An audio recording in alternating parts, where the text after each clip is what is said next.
compound here in Adabraka was also heavily impacted by the floods. So we'll go there now and check that out. So here we are at that chips compound within the Odona market. The nurse in charge is telling us that, well, they've done some cleaning, so we're finding the chips compound in its best shape since Monday.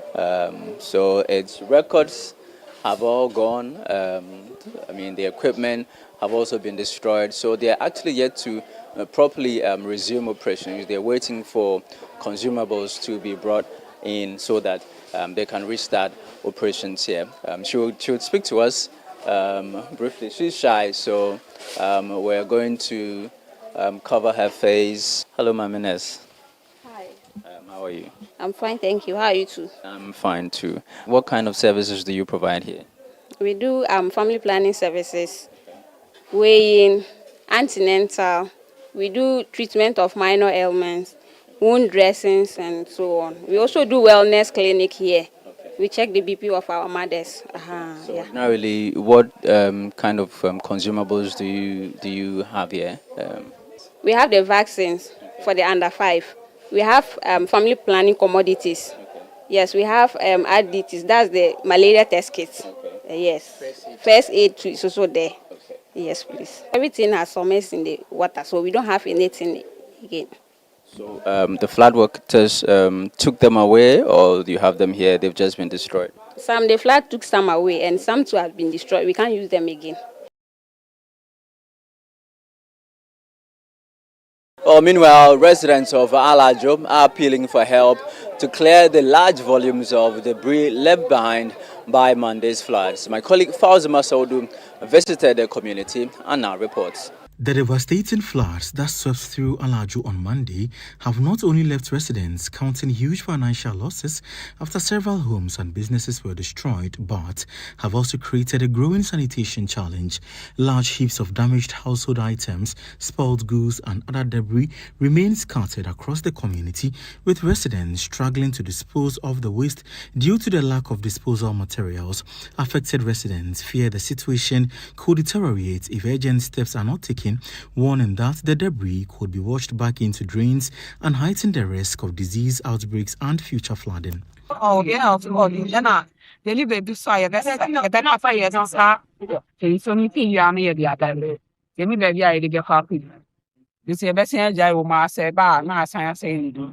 destruction has been particularly devastating for business owners, many of whom say they have lost their merchandise and sources of livelihood.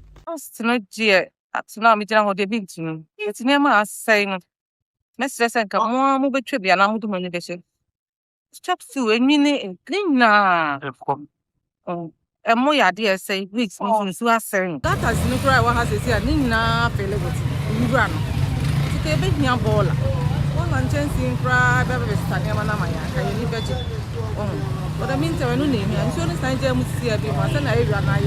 In fact, yes, yes, Ramo, a more bon sugar, near my baby.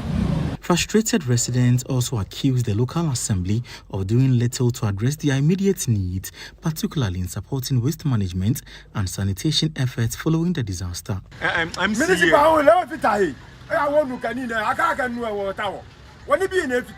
Mani be every day. Many go to Hammock and leave many be every day. Nay, I round sir, and younger Bamatia. Chicago never Meanwhile, the Minister for Gender, Children and Social Protection, Agnes Namumulati, says government is putting in place measures to support market women and other vulnerable groups affected by the floods. Speaking during the presentation of relief items, she said interventions are being rolled out to help victims recover from their losses. I've had a message to the Minister for Finance, and so one of the things we are doing, we are using a structure that is the Livelihood Empowerment Against Poverty program to also have the emergency plan beefed up. It will take longer to recover than others, and so we are looking at the issues of social protection and vulnerability across the board, and that is how we are going to ensure that funds that are coming in are appropriately disbursed.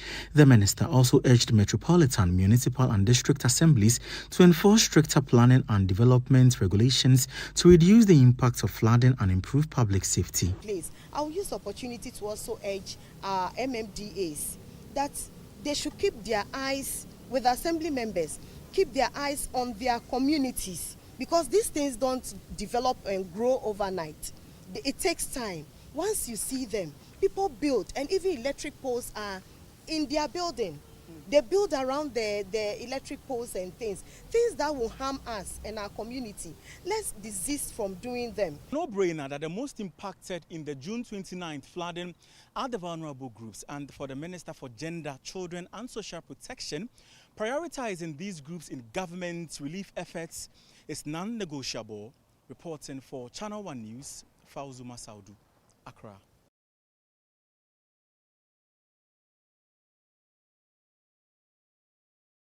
The National Disaster Management Organization has begun distributing relief items to victims of the June 29 floods in the Greater Accra region following a directive from President John Dramani Mahama. Wahab Abdul Razak has more in the following report. The distribution of relief items to affected communities forms part of government's emergency response to provide immediate support to affected families as recovery efforts continue. 22 metropolitan, municipal and district assemblies have been allocated relief supplies for annual distribution to victims. Presenting the items, the Director General of NADMO said the intervention reflects government's commitment to supporting flood victims while pursuing long-term solutions to the region's recurring flooding. I think that this has taken a national dimension. So as we stand here, it is not just NADMO as an institution that is managing this emergency. We all heard the President's declaration. His Excellency went round to inspect the flood situation in Accra, and he spoke to the nation that he was going to take serious steps to ensure that affected victims are given the needed support they need to get, and not only that, but to take steps to prevent future such occurrence. It's not just attending to victims in terms of their needs, but what is it that we can do to put the nation in a better shape so that such situations, even if they are happening, they will be on a marginal scale. So we are not just sending relief items as we have come to witness. We have put up committees. No, we have by law a National Disaster Management Committee. So when this thing happened, it is now the committee as a whole.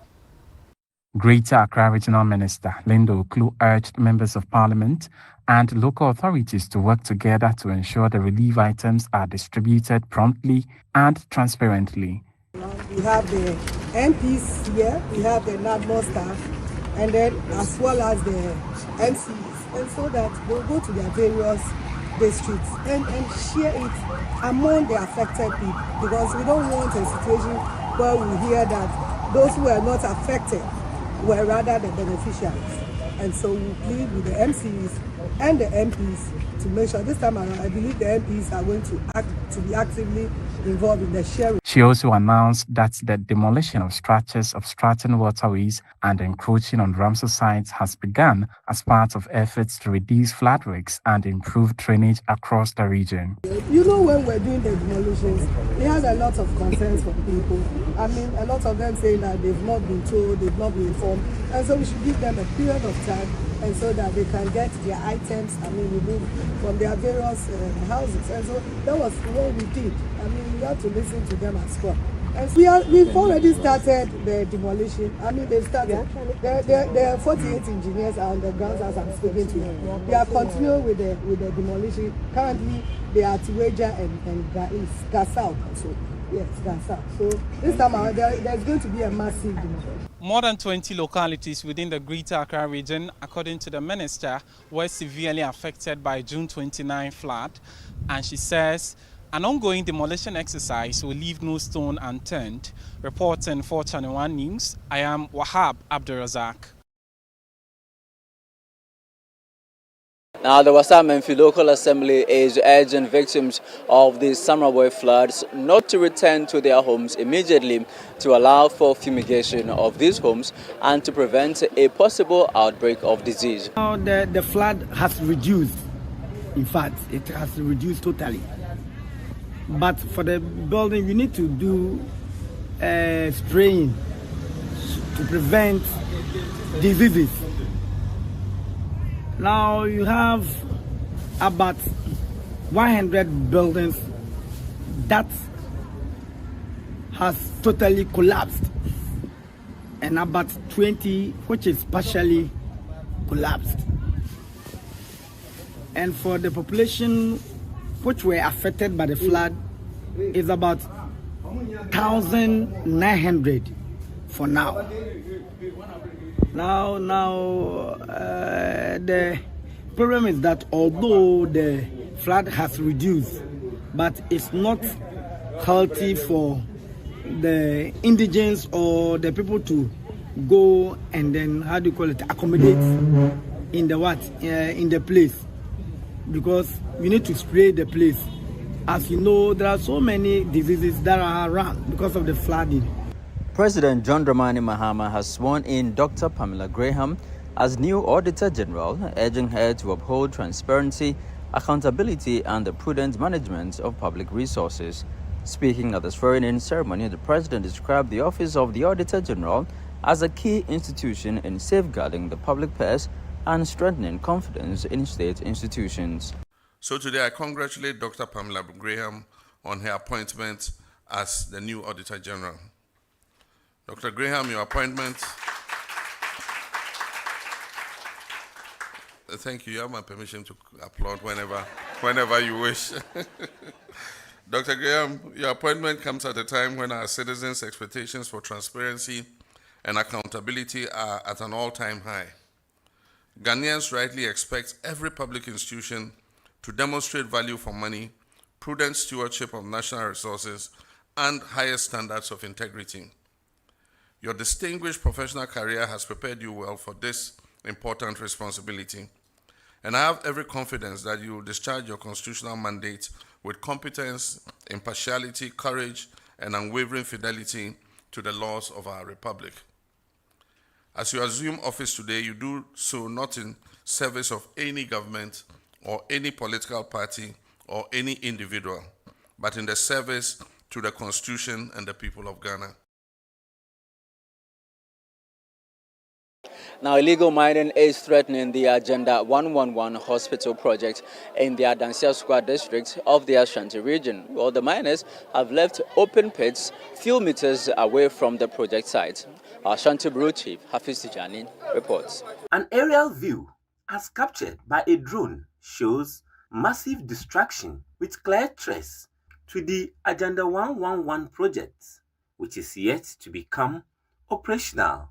The area where the miners are operating is also close to key government installations, including the district court, the district police headquarters, the offices of the district assembly, and other institutions. The development has triggered public concern as residents fear the investment made in putting up the facility could go to waste. Assembly member for the Bojisango electoral area expressed dismay about the development. Se niema bi ekoso na enya e wo se yesechire na yeka efiri se o mining kan ko ni mpuntuo ana yehwe de ekoso won nansan e wo yempatam ha that is yese galamse bi ekoso me amede mani ko ekohwe na bebi galamse ne koso no menua etan abufu Agenda 111 a yesiye a eya yare sabia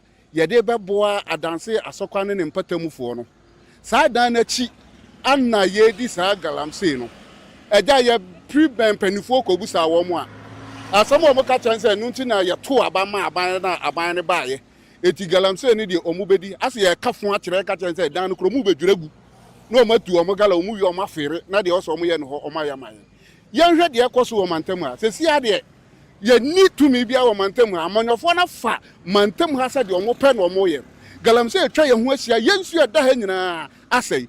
Residents are also expressing fears over possible flooding following the onset of the rains. Me hawa ewo se sia me ya ba tan. Na ma me ya mo hyehye na me da sɔre a me da me na.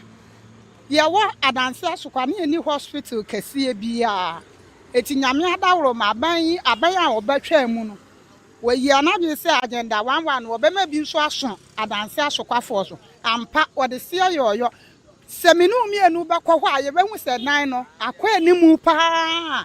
Dia wasa aban ne ye no. Watimi aya akɔ no. Yan kwada nsɔre a sese agenda 11 no emaso dia ba ye gadam se empo saban badum ye bie hospital ne maye ne a na ye kwa wo afise hɔ no mo no obi a wani madanse asokwa bia nim sansu kase a ye frɛ ne Jimi ada hɔ enum nso no mu di galam se no etiese ye kwa wo na dwunsu asese sane wo man mu se eto a ye ne ye kwa wo ye ne ye yale ye ne ye kotodwomabuo ehefa ene ye befa mia me de mani akɔhwe esan se eben a police for office assembly nsuni court 9 ni agenda 11 nsuni empo ya clinic ya edinkan modinkan ya ma ye ne a ayalefo ne apemfo timi kom kwaje ayaresa eben ho pe nananom ye sremo mumpiem na maye ho bibi mai. Authorities are yet to comment on the matter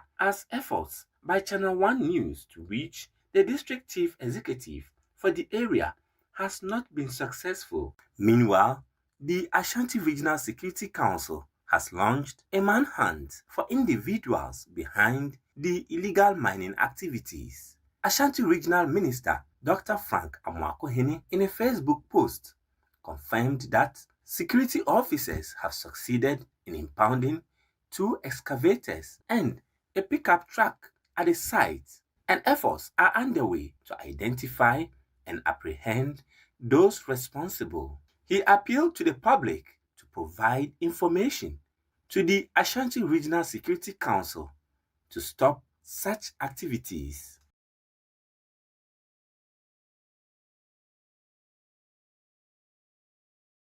You're watching the Channel 1 Newsroom here on Channel 1 TV. I'm Charles Osukumi. Still ahead. Importers and exporters will from August 3 be required to complete mandatory shipper registration.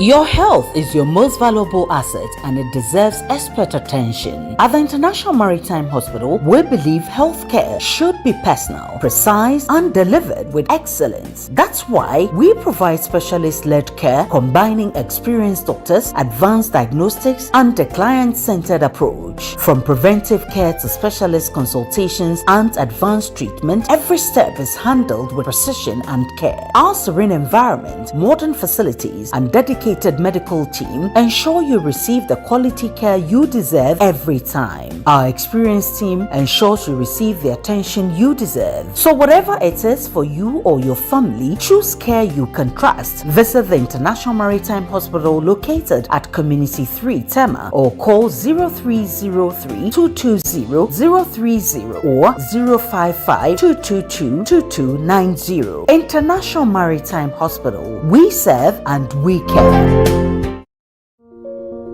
As the sun rises over the city of Accra, its warm glow settles on one of the city's most thoughtfully planned communities, Lakeside Estate, and once again, something exceptional is unfolding. After the successful sale of our 4-bedroom Orca at Lakeside Hills, a new masterpiece is about to make its debut.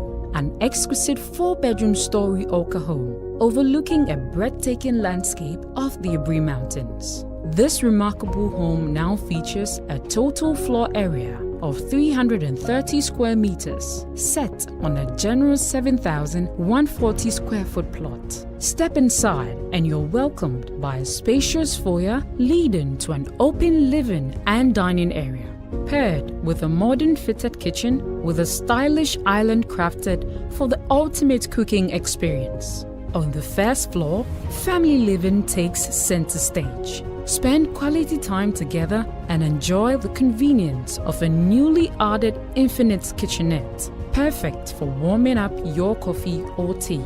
For our esteemed homeowners who value privacy and productivity, a dedicated study area has been beautifully integrated into the design. This new home is a testament to trust, craftsmanship, and modern living.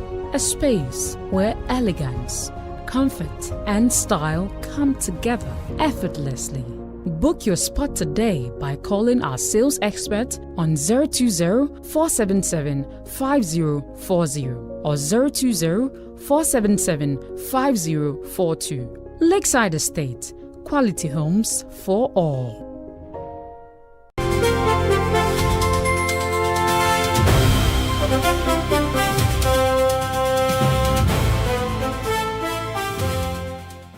You're welcome back. Up next is Nashika Caesar, who is standing by in studio with Channel 1 Business.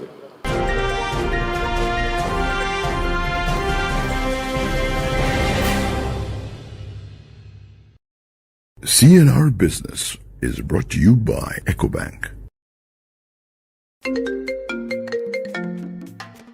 Hello, my name is Pamela from Customer Service. Please revalidate your account by texting your Ghana card number to 0500,247. Hey, Abili, wabadim. Madam, give me the numbers behind your ATM card. I'm calling from the head office. An email was delivered across to our customers this morning. Confirm if this is your bank account. 100,100,100. Thanks for sending your bank card details. Send the OTP now to avoid cancellation. EcoBank will never call, email, send an SMS asking for your PIN, OTP, bank card, or Ghana card details. Don't get played. EcoBank, the Pan-African Bank. Hello, please, I'm calling from Customer Experience Center.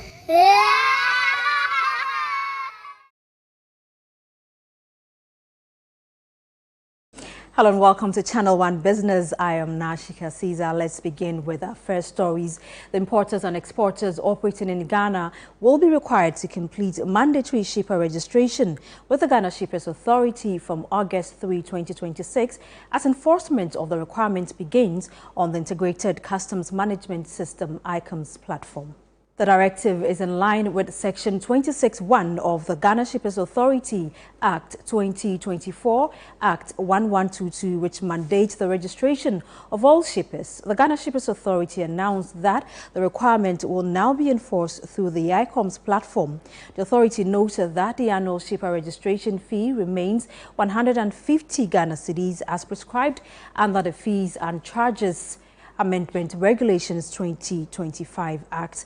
The registration is valid for 12 calendar months and covers all shipment transactions undertaken by the registered shipper during the validity period.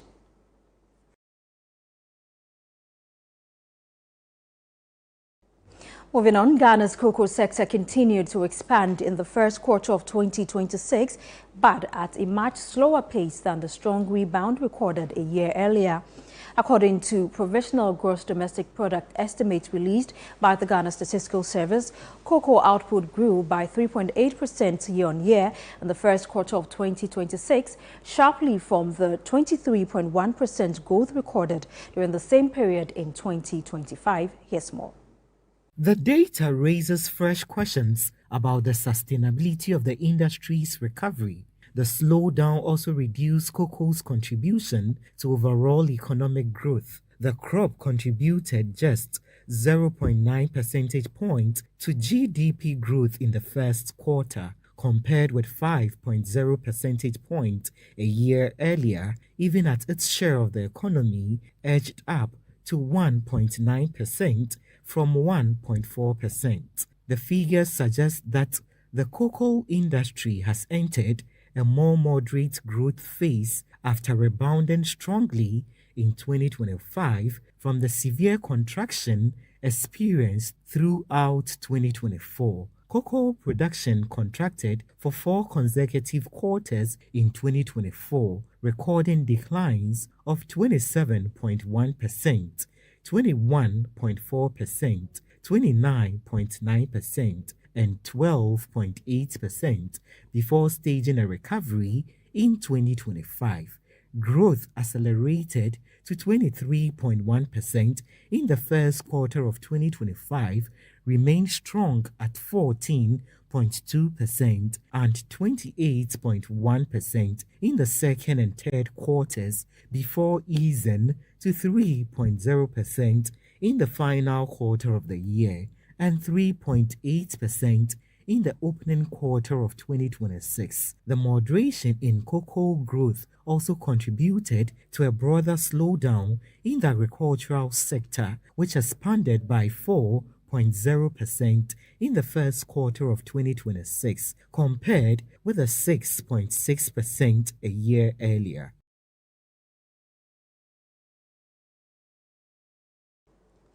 Now, the Ghana Export-Import Bank has officially joined the United Nations Global Compact, committing to align its operations with globally recognized principles on human rights, labor, environmental sustainability, and anti-corruption. This is part of efforts to strengthen responsible and sustainable financing. We have more in this report. The move marks a significant milestone in the bank's sustainability agenda and reinforces its commitment to integrating ESG principles into its operation while supporting the achievement of the United Nations Sustainable Development Goals. Speaking to the media on the sidelines of the signing ceremony, Chief Executive Officer of the Ghana Exim Bank, Sylvester Mensah, said joining the UN Global Compact demonstrates the bank's commitment to conducting business in a responsible, ethical, and sustainable manner. Ghana Exim Bank has signed on joining the UN Global Compact. The whole idea of the UN Global Compact is having a community of institutions and countries committed to sustainability.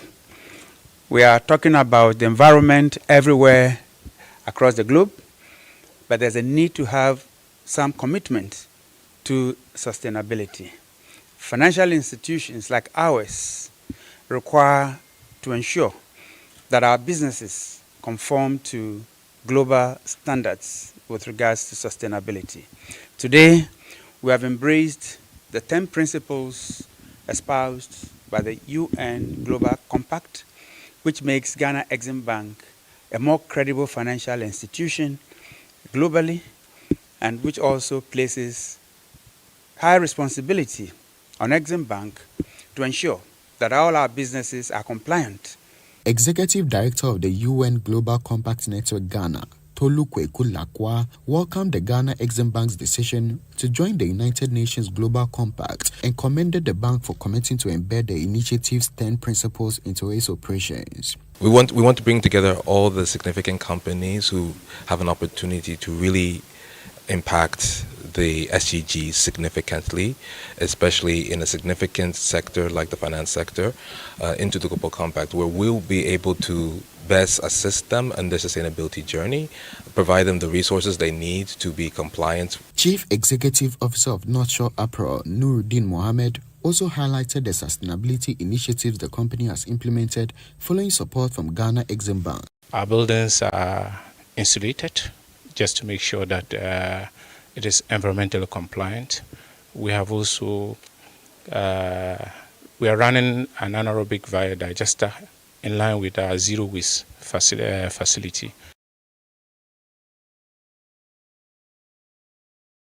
Let's now bring you an update on crude oil prices and how the local currency is performing on the interbank markets.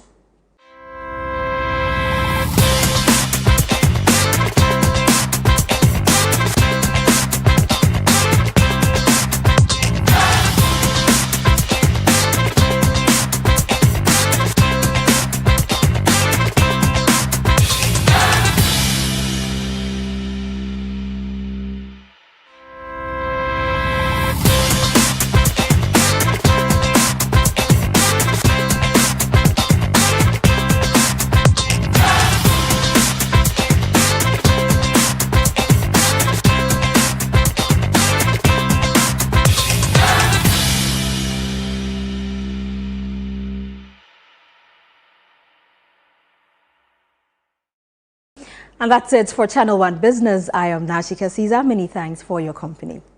Now, government has announced the free education policy for learners with special needs and disabilities across the country.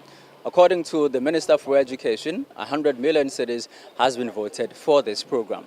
There's more in this report. Over 9,000 learners are expected to benefit from this initiative. Sector Minister Haruna Idrisu says the initiative forms part of the government's efforts to expand access to education and promote inclusive learning for persons with disabilities. He has urged a GET fund to ensure the yearly release of 100 million cedis to fund the project.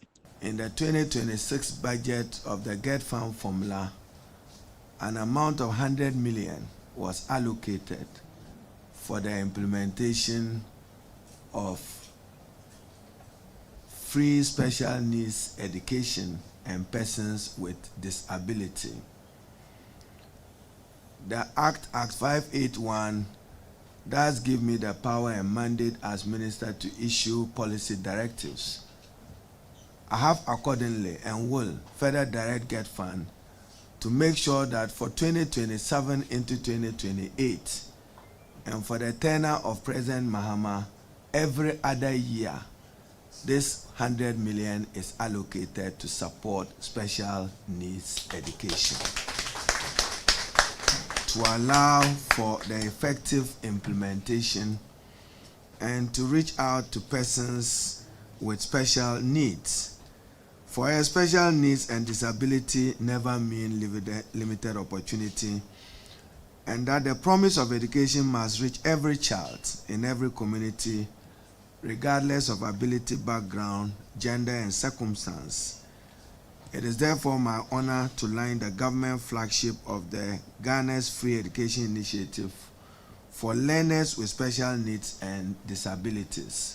Ghana currently has 39 public, special, and integrated schools. With feeding being a major challenge, the minister also announced an increase in the daily feeding grant for students in special schools from 8 cedis to 15 cedis. The feeding fee used to be at 8 cedis. If many of you note, from 2024 thereabout, the government of President Mahama has also further increased that to 15 cedis. So feeding now in all special needs schools across the country, the grant has been adjusted upwards from 8 cedis to 15 cedis. Meanwhile, President of the Ghana Federation of Disability Organizations praised the government and urged parents to make good use of the opportunity. They start class 1 to university. That's how I take your bag. So parents, media, please take it from me. Parents of the service, person with disability, or for the children, and the children themselves have no cause to complain.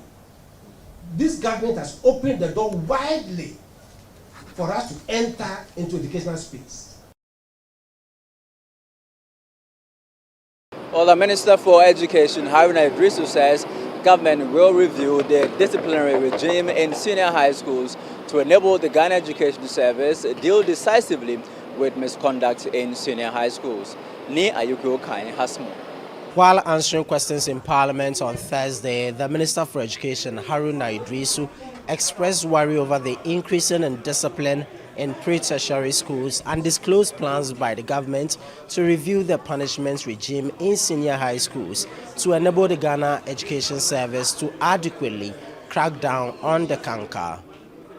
At Prempeh College, the school boys decided to help them with a CCTV camera. I've seen the students go and pull it down because they don't want to be recorded. That's indiscipline. That's unacceptable. And the heaviest sanctions should be meted out to them by the Ghana Education Service. But I know, Mr. Speaker, we reviewed our capital punishment regime. And therefore, there is laxity. And many of these students are not punished for those unacceptable conduct. And you'll be alarmed that in some secondary schools, a student will have the courage to go and sell weed, marijuana, cannabis on school campus. Mr. Speaker, this should merit outright dismissal, because if this doesn't happen, he will poison the rest of the students who are completely innocent. So I agree that there is a problem.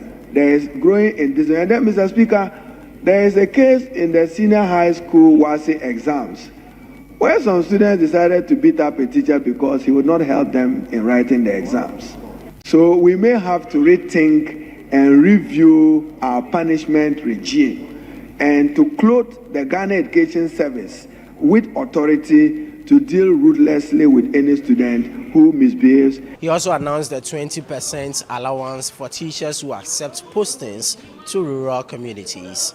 I'm happy to note that one of these incentives is a reduction in the number of years required to qualify for study leave. Originally, it was 3 years if you are in a deprived area. We have reduced it now to 2 years. So any person who accepts posting to a rural deprived area after 2 years of service can apply for study leave with pay. We also are engaged in continuous education and capacity building of teachers across the country. In addition, Mr. Speaker, government is committed to roll out the 20% salary we assured for rural posting allowance for teachers serving in rural and deprived areas. And the Ministry of Finance, GS, and the Ministry of Education is working as implementing that. The chairman of Parliament's Education Committee, Peter Nochukotoyi, also had an interaction with journalists calling on President Mahama to dissolve the governing council of the Bolgatanga Technical University following the suspension of the vice-chancellor by the governing chairman, as well as the suspension of some lecturers and the procurement director of the institute. The President of the Republic, His Excellency John Dramani Mahama, should dissolve the governing council of the Bolgatanga University and appoint a new council. And also, GTech must restore the current Vice-Chancellor back to office. And then again, GTech should also take up the matter and report to the corruption-related organizations for investigation and report, so that the truth of the matter is established. Now, Channel 1 TV and City FM have launched the 2026 edition of the Literacy Challenge. My colleague Melody Fafa Kotufe was at the event and filed this report. The competition is open to students between the ages of 11 and 15 and seeks to inspire a culture of reading, effective writing, and analytical thinking among young learners. This year's challenge requires participants to write a letter to the Minister for Education, assuming the role of a youth consultant. The essay must examine the advantages and disadvantages of the use of artificial intelligence in education, while proposing practical ways to ensure that students in rural and underserved communities are not left behind in the adoption of AI-powered learning. Speaking at the launch, the head of programs production at Channel 1 TV, Apioko Seiram Ashong Abe, said the initiative has grown significantly over the years with deliberate efforts to increase participation from underserved communities. She announced that beginning this year, the competition will culminate in the selection of the top 3 students from each of Ghana's 16 regions for the final level of the contest. So put the topic out. The students have about 3 weeks to grapple with it, battle with it, bring out their best, and then write their essays. Then our examiners will select through the essays the top 100. Now, what's special about that top 100 is that we're looking for 6 of the best essays from each of our 16 regions of Ghana. So you have a minimum of 6 coming from each region, and then give or take some 4. If your region is lucky, you have extra in there. Now, moving on to the next level, the aptitude test, these 100 students will sit and write it. After they've written it, we're looking for the top 48, top 3 from each of the 16 regions. So that's 3 by 16. Each region will have a representative team of 3 students, and they will now make it into the quiz competition level. It's no longer going to be a one-day quiz. We're doing a weekend where we have a knockout round, and then now we have our top teams competing for the prize. Chief Examiner for the Literacy Challenge 2026, Anis Hafa, underscored the importance of nurturing critical thinking skills among young people, particularly at a time when artificial intelligence and emerging technologies are rapidly transforming education and the workplace. So at the end of the day, human values are very, very important in terms of how we raise young people. The idea now is to introduce what we call critical thinking.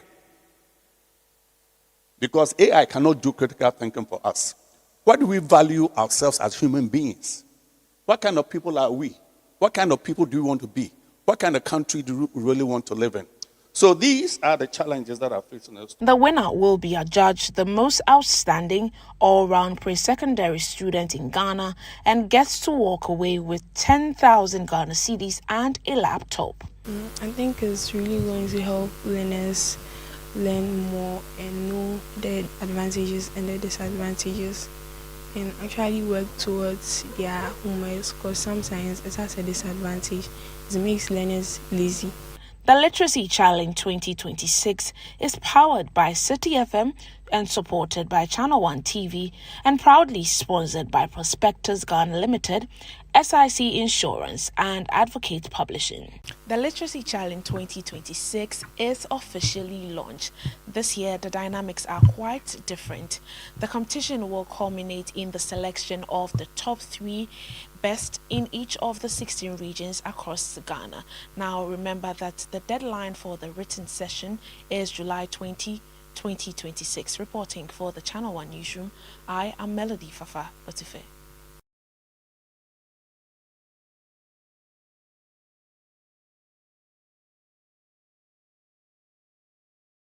You're watching the Channel 1 Newsroom here on Channel 1 TV. I'm Charles Osukumi. Still ahead. Black Stars completes final training session ahead of Saturday's round of 32 clash against Colombia.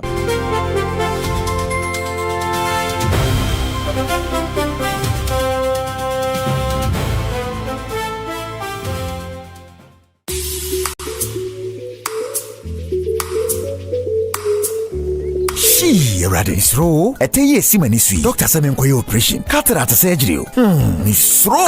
Minia. Ustro sesen. Sisia Dr. Agawa ama operation ya yes simple krom ha won't say. Sisia there no ABS. ABS. And also there. ABS natural say. No anesthesia, no bleeding, no suture. Won't na hospital hokra anche. Obeji di senra. Mekoye surgery. Sa. Ani o. Enese medi ye mejume ne you. Hwese me need ho clear. Wow. Na simple sa. O se hospital by no. Dr. Agawa's Eye Hospital. E Bentesano Police Station. Wow. For when it was 0501 534 498 and 0553 019 311. Dr. Agawa's Eye Hospital for eyes like new.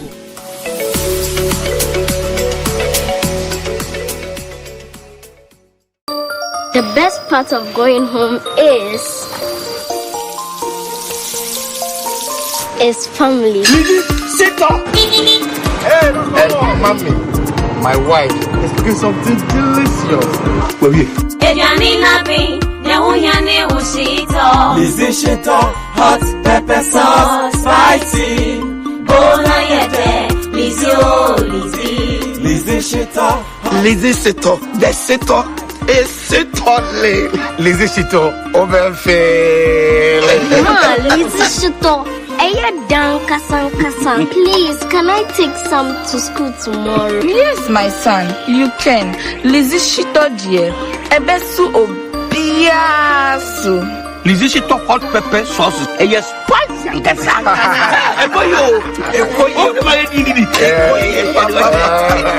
Lizzie Shito hot pepper sauce. Yes, spicy.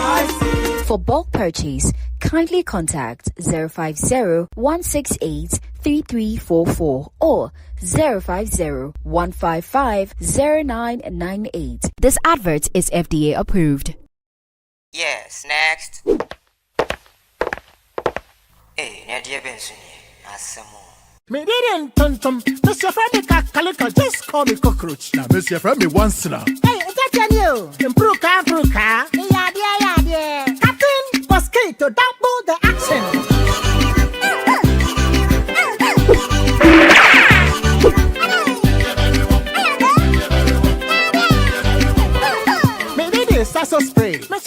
so quell. Yeah, go to my sasa.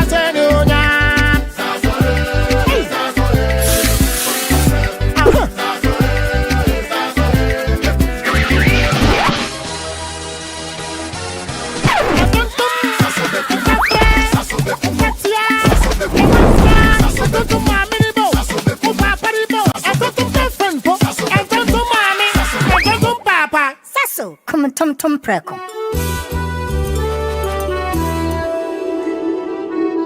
Thank you for staying with us here on the Channel One Newsroom. Next is sports.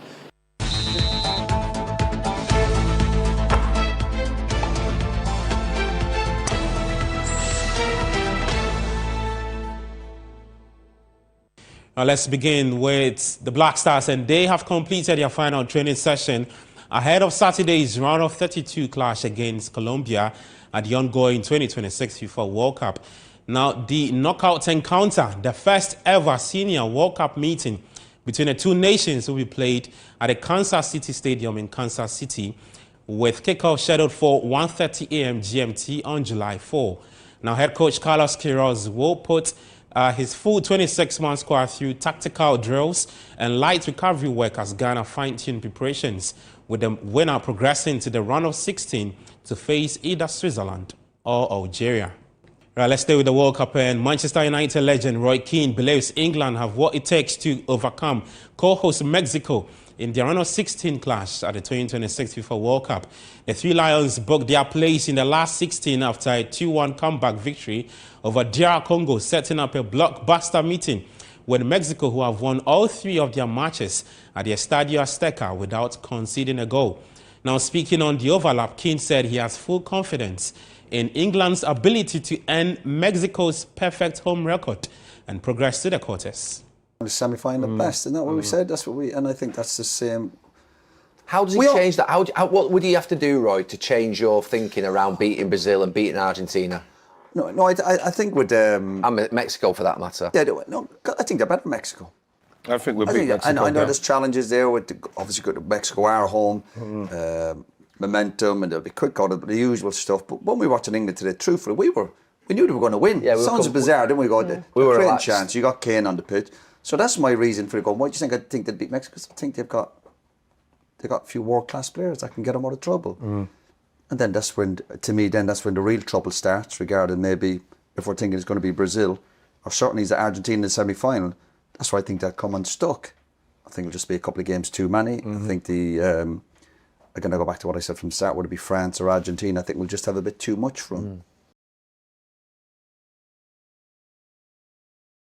Right, Germany's head coach Julian Nagelsmann has been asked by the German Football Association to step down following the national team's early exit from the ongoing World Cup. Now, Nagelsmann's side were eliminated in the round of 32 after a shock defeat to Paraguay on penalties, marking Germany's first ever World Cup shootout loss and another disappointing campaign since their 2014 triumph. Now, despite being under contract until Euro 2028, reports suggest he no longer has the backing of the federation, with the former Liverpool boss Jurgen Klopp being strongly linked as a potential successor. And that's the very latest in the world of sports. I am Gabi Affair. Well, that'll be all for this edition of the Channel One Newsroom here on Channel One TV. I'm Charles Osukumi. Many thanks to you for watching.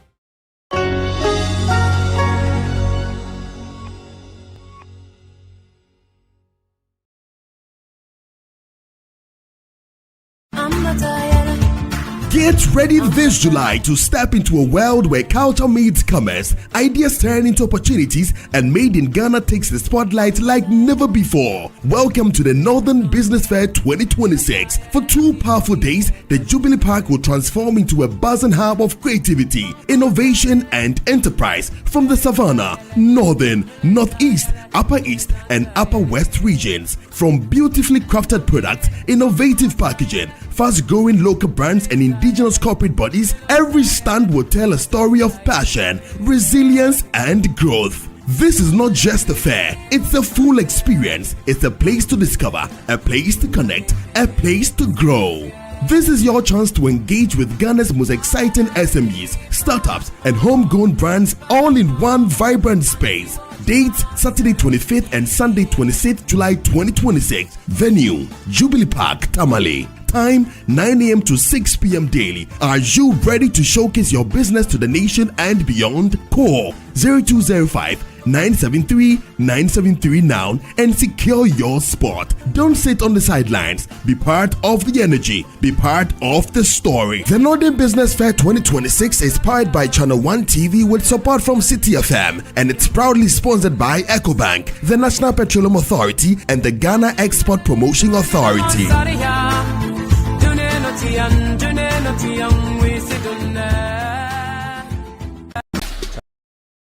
The Friday is set.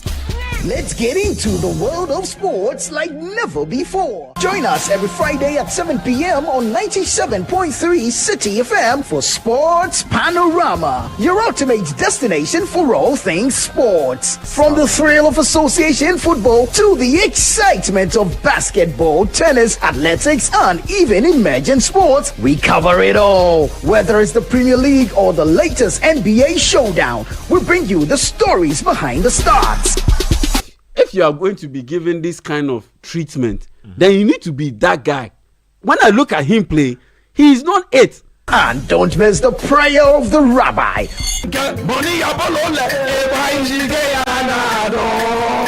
We're not just about the games, we're about the community. Kaleda, you two guys, we love you all, yeah. You guys be hard guys, because see, before we go sign in, we had almost more than 200. Or when it's time for Don't Call Me. It's Don't Call Me time. Tune in every Friday at 7 p.m. only on 97.3 City FM. Sports Panorama, where sports come alive. Sports Panorama, your weekly sports fix. Don't miss out on the action. Sports Panorama. Catch the excitement every Friday.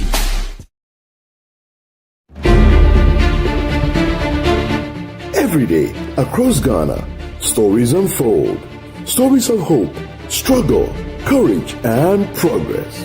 At Channel 1 TV, we tell your story with truth and heart, giving voice to the people, holding power to account, and empowering change that moves our nation forward. Channel 1 TV, telling your story, empowering change.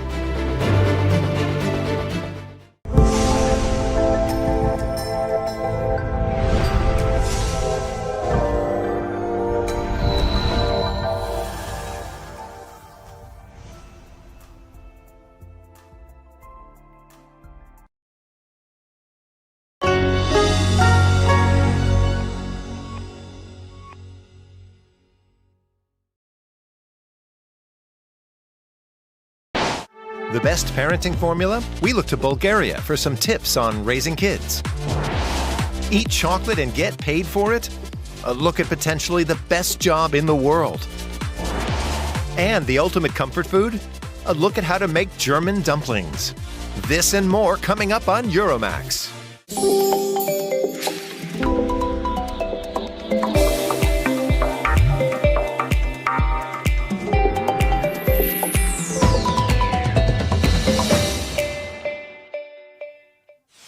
Parents around the world want to raise strong, confident, and resilient kids. And in Bulgaria, they seem to be getting it right. So what's their secret? Meet Dara and Lena. They're twins growing up in one of Europe's poorest countries, but that might just be to their advantage. In Bulgaria, conditions aren't exactly ideal, but the children here are surprisingly resilient. When it comes to handling crises, Bulgarian children do better than their peers in richer countries. What really matters to me is that they live by certain values and believe in themselves and their abilities. But that alone doesn't build resilience. Desislava and Nikola live with their children in the capital, Sofia. Traditionally, family has been a top priority in Bulgaria. The nation in Southeast Europe is sparsely populated with only 6.4 million residents, 1.1 million of whom are children. The birth rate is 1.6 children per woman, higher than the EU average and similar to that of the US. Most households have just one child. Desislava is a journalist and Nikola is in IT.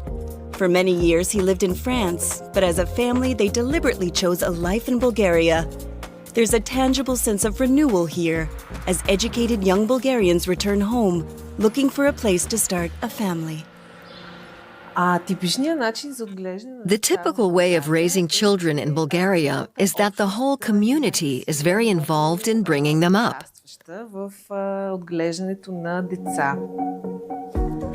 Desislava has worked as a freelancer for several years.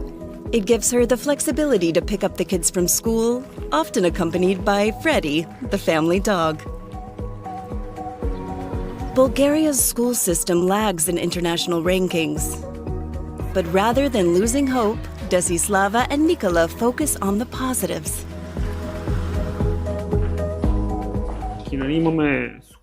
We have a solid social system, good access to healthcare and education. In fact, all the services needed for raising children in Bulgaria are more than adequate, especially when the children are young. Honestly, I don't think their future is determined that much at an early age. It's really the family environment, not the wider environment, that shapes them. At home, they try to create an environment where the children take responsibility, be it with chores or independent study. Screen time is limited to 1 hour. After that, Dara and Lena have to discover themselves what they enjoy doing and what they're good at. Of course, sometimes you have to tell them to be disciplined and stick with something and explain that everything takes time. They need to learn to give things a chance, to have patience, because everything is difficult at the beginning, but later it can become easy and enjoyable. Bulgaria offers some of Europe's longest parental leave. Jobs are guaranteed for up to 3 years, the first 14 months paid nearly in full. But the country is still very much shaped by old patriarchal structures. Only about 1% of Bulgarian fathers take extended paternity leave. Still, many young parents share childcare more equally. Desislava, for one, wanted to get back to work early. I would say there's still a stigma around women who want to return to work before the end of their first year of maternity leave, even if that's what's really important to them. They're often not viewed very favorably. At least once a week, the twins go out climbing. Their parents want them to try as many activities as possible. It's not about being the best. It's about building self-confidence and trying new things. You climb, sometimes high above the ground, but it's not the height that matters. It's about making it. The children love their freedom, but clear boundaries are essential for Nikola and Desislava in child raising. In Bulgaria, however, boundaries are sometimes still enforced with violence. This puts a lot of responsibility on parents, because slapping children is still considered normal within a family. Unfortunately, these incidents are not limited to a few families behind closed doors. We also see them in kindergartens, nurseries, and schools. So it's not all fun and games. But still, family remains central in Bulgaria, and children are at the heart of it. There's a kind of collective feeling, almost like a shared guilt, that maybe we haven't achieved enough as a society. So we want to make sure that at least the children can succeed.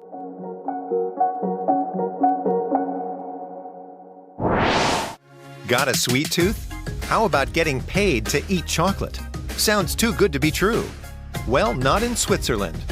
We meet the people who make a living tasting it. A professional chocolate tester. Is this really a job? Imagine waking up every morning knowing that your job is to taste chocolate. Not just eat it, but analyze it and understand it. It's simply a dream job, working every day with such beautiful raw materials and products. François Stahl works at a chocolate factory in Switzerland. But how does someone even end up in such a profession? I trained as a pastry chef and chocolatier, and later moved into luxury gastronomy, working with Michelin-starred establishments, where I learned the art of pure indulgence. For François, chocolate is more than a sweet indulgence. It's his life's work. As head of research and development,